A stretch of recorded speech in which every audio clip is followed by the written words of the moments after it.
graduating in your early 20s and becoming a working stiff, then at 30, reluctantly entering into marriage through matchmaking, having a child as a matter of course, and being burdened with a mortgage for decades, panting and toiling like an old ox.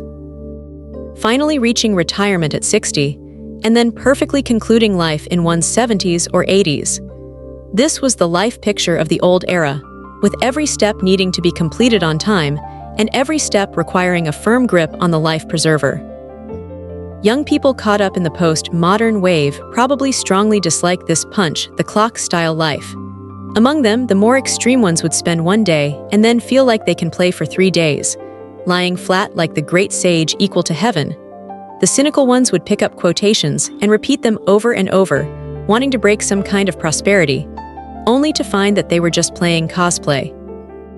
The majority of the rest are doing jobs with a monthly salary of a few thousand, wanting to return to tradition, but feeling full of reluctance in their hearts, trying to do responsibilize but lacking the courage, thus struggling on like this.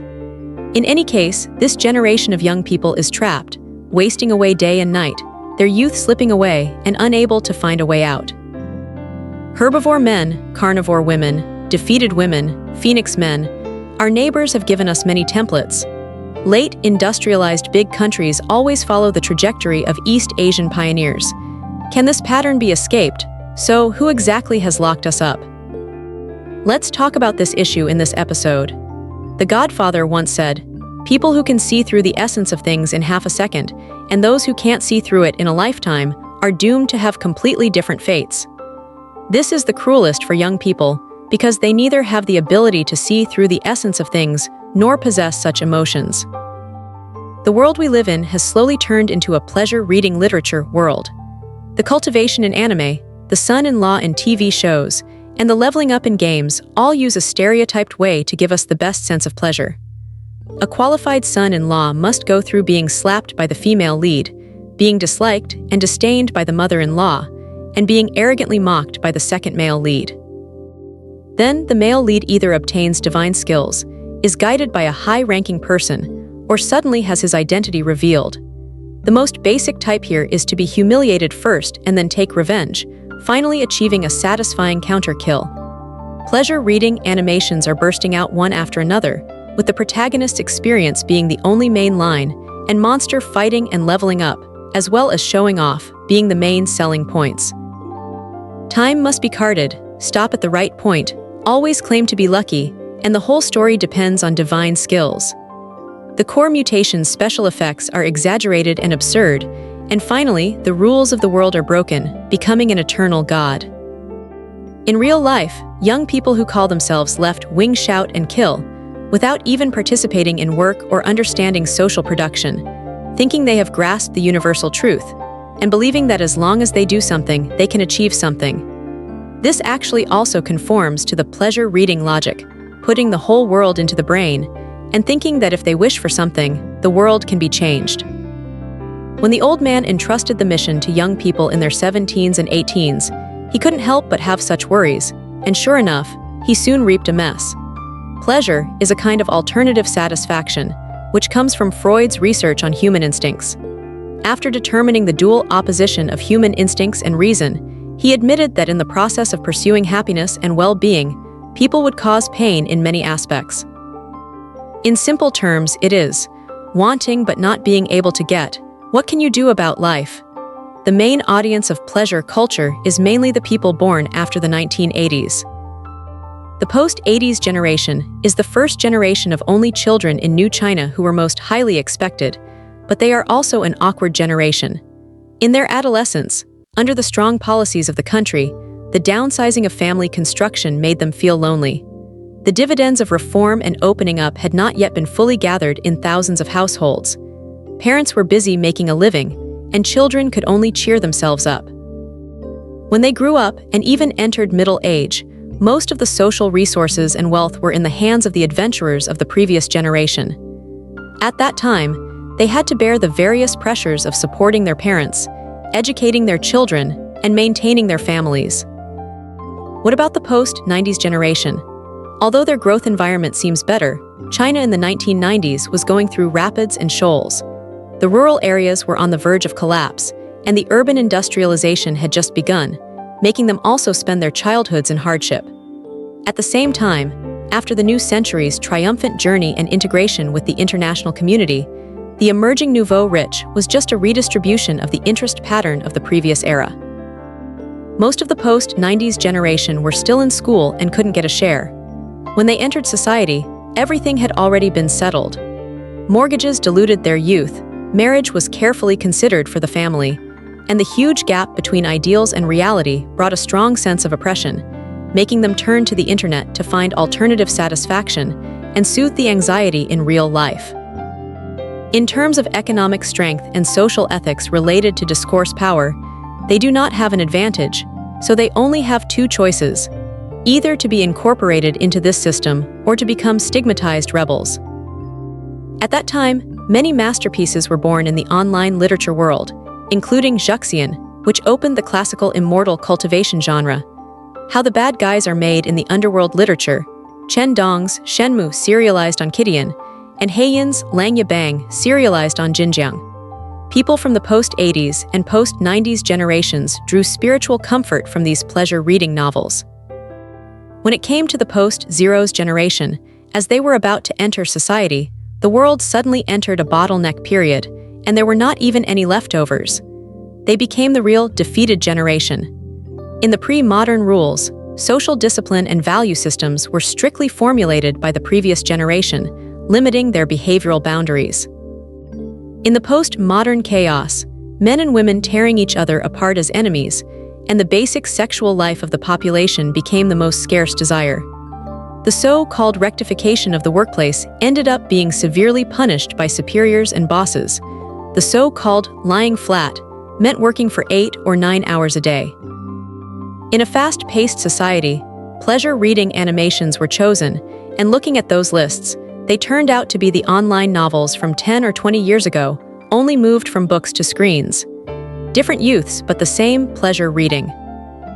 The dilemma of young people is caused by the times, but if they are immersed in self-pity and put themselves into various pleasure-reading novels, it is a waste of youth and life. This is a vicious circle set by the system. Complaining about it and escaping into pleasure reading is useless. We must understand the logic behind the system's operation. Let's review how society has operated over the past few decades. Since the reform and opening up, how can members of society outside the system achieve upward social mobility? At the end of the 1970s and the beginning of the 1980s, returned educated youths and released prisoners who were unable or unwilling to be accepted by state-owned units relied on their own abilities and became the earliest individual industrial and commercial households. In the 1980s, some of the unemployed youth and surplus rural labor force also turned into individual industrial and commercial households. In the 1990s, laid off and unemployed workers who WERE Chinese letter due to enterprise reform were also forced to become individual industrial and commercial households. At the same time, migrant workers entering urban employment actively chose to swim towards this new social class. This is also the plot in The Ordinary World. Young people see love and striving, but its core points to one thing, that is, the loosening of household registration. Soon after, the temporary residence permit also took the historical stage, and people bound by the land gained a little freedom.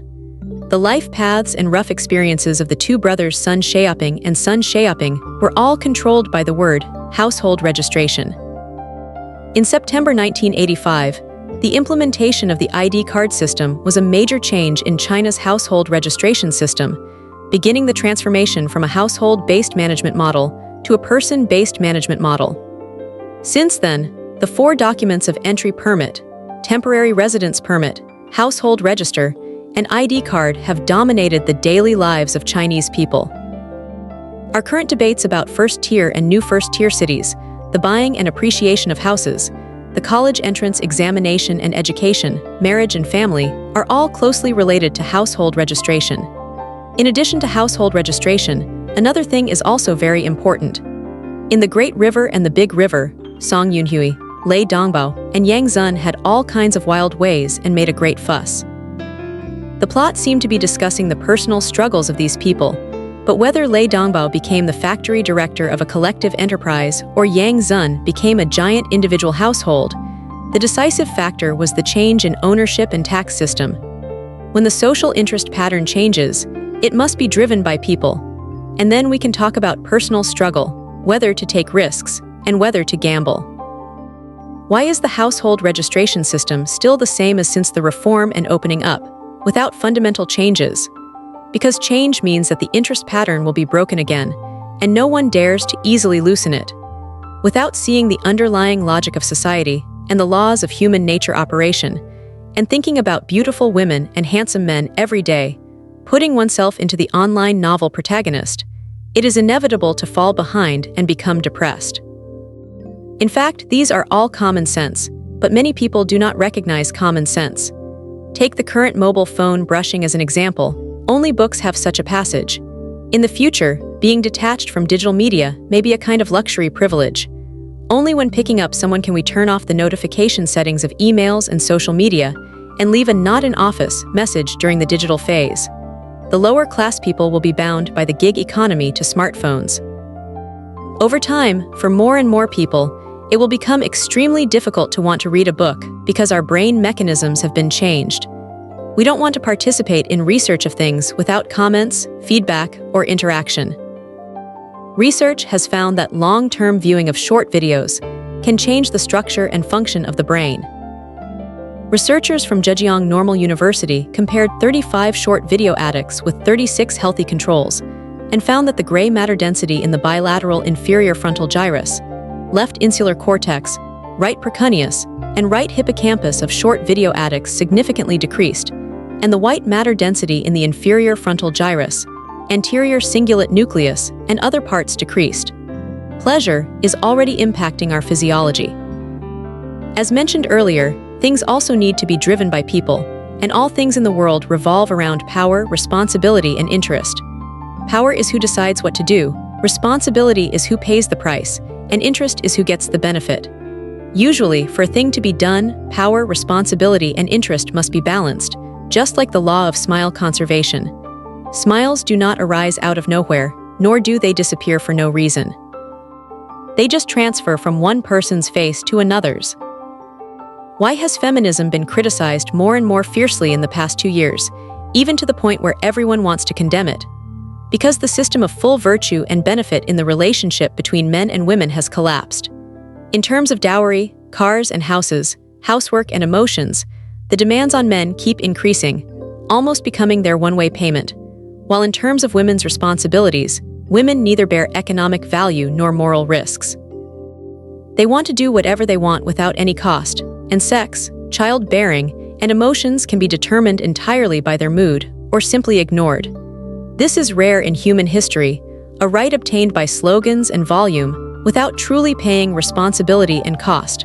When the balance between responsibility and interest is broken, it's time to take strong action. Unfortunately, the spring breeze not only failed to turn the tide, but also added insult to injury, favoring one side, and this triangle is bound to collapse. The sharp decline of 20% in marriage registration last year was a strong feedback from reality. We must observe the current pattern of power, responsibility, and interest in everything we do. Young people are only now beginning to responsibilize, but the version is already seriously outdated. This is just a forced counterattack, not self-awakening. If it's too late, no one will save you when you fall into the river. Don't always ask for understanding and guidance. Others have no obligation to understand us, and we can't indulge in pleasure reading to consume ourselves. We should think more and do more. Everyone comes from all over the country. First, we need to learn to identify the city people routines in the vast crowd. While you were still catching fish and mud eels in the mountains and countryside, the Chen Hui Wangs had already learned the essence of social and human nature operation from their fathers. They set one trap after another, just waiting for you to jump in. Most people lost this game at the starting line, but it doesn't matter. Once we rush into society, we must discard illusions, prepare for struggle, and with 10 times the spirit, build high walls and accumulate grain widely to prevent being trapped by city people, and actively seize the fruits of victory. In this regard, Director Qi is worth learning from. His means should not be imitated, but his attitude is an example. How is the mountain child Chi Tongwei evaluated? His frustration was just a small caprice of power, and his experience was nothing more than what everyone would encounter. He was easily destroyed after bumping into society, which shows that his willpower was more fragile than paper. It's not wrong to talk about effort and self-control, conscience and will, and to resist feudalism and enlighten, but behind this is a promise for a future new China. With such imagination, idealism will shine brightly. Chi Tongwei in his youth was also an idealist, but under the pressure of power, his spine was broken, giving birth to a sophisticated egoist. His darkening was certainly a crime of the system, but my strong desire for progress, isn't it also the voice of young people? You follow their way of playing, and you don't even know how you died. What kind of world is it today? Algorithmic sprint has made one internet nouveau rich after another, and it has also made each of us fall into the vast sea of pleasure. Pleasure reading is very exciting, and when the protagonist shatters all the injustices, it also makes us want to chase the series and guide the way all the time. The problem is, the more indulgent it is, the more miserable the reality is. The young master holding a glass of red wine, overlooking the entire city in front of the huge glass window, breathes because this city originally belongs to him, and we are outside wiping the windows. They play the cards of life in a mess, and if it's not good, they can go back and take over, while we don't have many cards to begin with, and we may have to hit the street after playing. Learning to be decisive and keeping a bit of iron and blood is not for being more successful or awesome, but at least not being defeated by city play and the sugar-coated shells of these old cunning guys. The wind and rain blow cold, and the great waves wash away the sand. Surviving is more important than anything else.